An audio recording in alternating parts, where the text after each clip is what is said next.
I think the question we have to ask ourselves, almost as a species, is with all our wit and technology and sophistication, do we have the ability to respond to a new problem, a problem of a scale and nature and complexity that we've never really faced before? Change is part of the normal human condition. Things are always changing. But now we have to see if we can fundamentally re-engineer our ways of life in the face of these enormous environmental challenges. Where climate change is concerned, we probably have less than 7 years before we tip over into it no longer being likely that we can avert runaway climate change.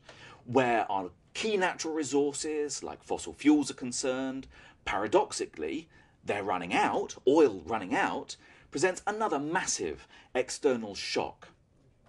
But the exciting thing is that in the heart of this problem lies the opportunity for a change in the way that we do things that could see a paradigm shift in our well-being, in our quality of life, in our life satisfaction.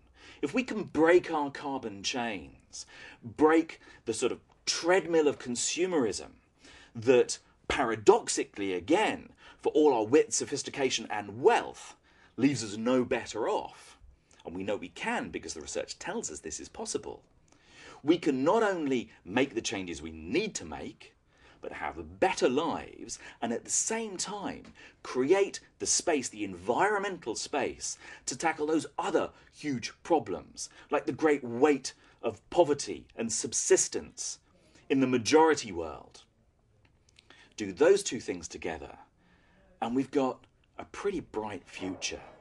And in the space that we find for these better ways of doing things, we can reconnect with the world around us, lead lives which are more flourishing and creative, rebuild relationships, get to know neighbours, have a better quality of community life, and tackle those social ills, all part of the creeping alienation that's been part of the failed modern way of doing things.